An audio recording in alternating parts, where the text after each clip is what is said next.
জাতীয় কবি কাজী নজরুল ইসলাম আমাদের জাতীয় কবি। যে সময় আমাদের পক্ষে, মুসলমানদের পক্ষে কলম ধরার লোক ছিল না, তখন তিনি আমাদের মুখ রক্ষা করেছেন। কথা বোঝেন না? তিনি রসুলের শানে যেসব কবিতা লিখেছেন, আল্লাহর শানে যেসব গান লিখেছেন, আল্লাহ যদি ইচ্ছে করেন এই কারণেই আল্লাহ তাআলা তাকে জান্নাত দিয়ে দিতে পারেন। কি সুন্দর গান তিনি রচনা করেছেন, আল্লাহ তার দোয়াও কবুল করেছেন। তিনি প্রার্থনার একটি গান বানিয়েছিলেন নিজের জন্য, মসজিদেরই পাশে আমার কবর দিও ভাই, যেন সকাল সন্ধে মুয়াজ্জিনের আজান শুনতে পাই। তার এই আকাঙ্ক্ষা, এই আকুতি, এটা কি কবুল হয়েছে? এরকম আসতে বলেন কেন? আপনারা ঢাকার মানুষ, চোখে তো দেখতেছেন, কবুল হয়েছে কি না? কবুল হয়েছে। এবং মসজিদের পাশেই কবর হয়েছে। মসজিদের আজান শোনার জন্য তিনি কবর চেয়েছেন মসজিদের পাশে।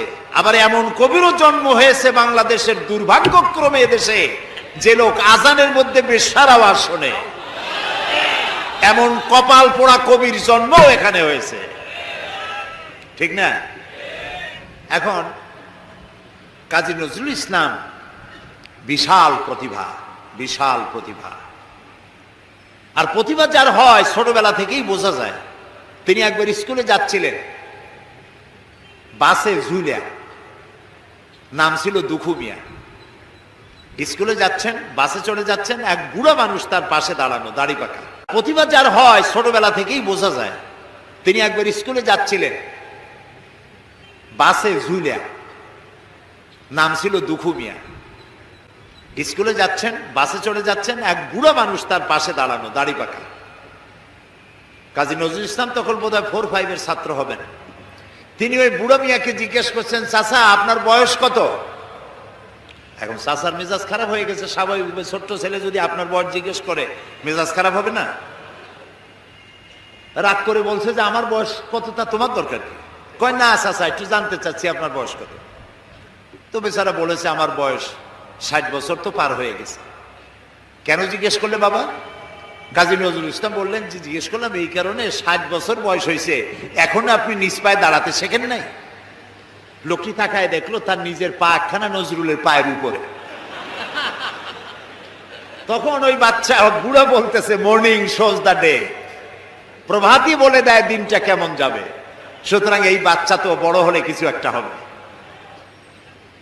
তিনি বিশাল মাপের কবি, কিন্তু দেখুন আবেগে তাকে কোথায় নিয়ে গেছে, বাস্তবতার যেখানে মিল নেই।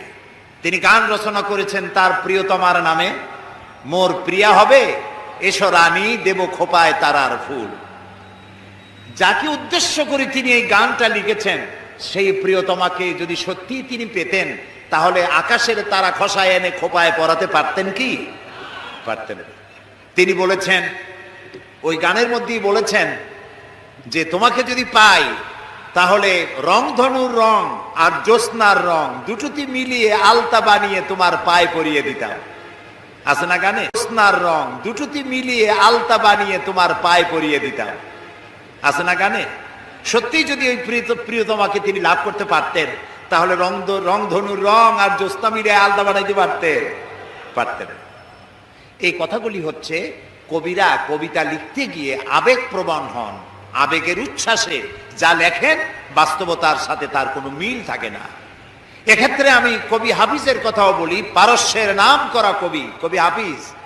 তিনি তার প্রিয়তমার জন্য তিনি গান উৎসর্গ করলেন। সেখানে তিনি লিখলেন ফার্সি কবিতা। তার অর্থ ছিল এরকম যে আমার প্রিয়তমার লাল গালের উপরে একটি কালো তিল আছে। প্রিয়তমার লাল গালে একটি কালো তিল আছে। এই তিলটি যদি আমি লাভ করতে পারি, এটি যদি আমি পাই, তাহলে সামারকান্দ এবং বুখারার মতো রাজত্ব আমি বিলাই দিতে পারি। তখন সামারকান্দ এবং বুখারার রাজা ছিলেন তৈমুর লং।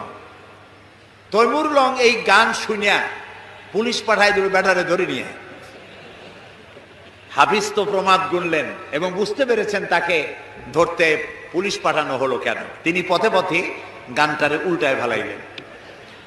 বাদশার দরবারে হাজির তৈমুর রং জিজ্ঞেস করলেন, হাফিজ তুমি তোমার প্রিয়তমার প্রেমে পড়ে গলায় দড়ি দিয়া মরো, আমার রাজত্ব বিলায় দিতে পারো, তোমার প্রিয়তমার তিলের কারণে এই অধিকার তোমার কে দিল? হাফিজ বলছে, জাহাপানা আপনি কি শুনেছেন? শুনেছি তোমার কবিতার শেষ লাইন আছে সামারকান্দ বা বুখারা। কয় না জাহাপানা, আপনি ভুল শুনেছেন। আমার দ্বিতীয় লাইনটা ছিল সেমানকান ওয়াখরমারা। এর অর্থ হচ্ছে আমার প্রিয়তমার লাল গালের কালো তিলটি যদি আমি লাভ করতে পারি তাহলে 1 মণ চিনি আর 3 মণ খোরমা বিলাই দিতে পারি।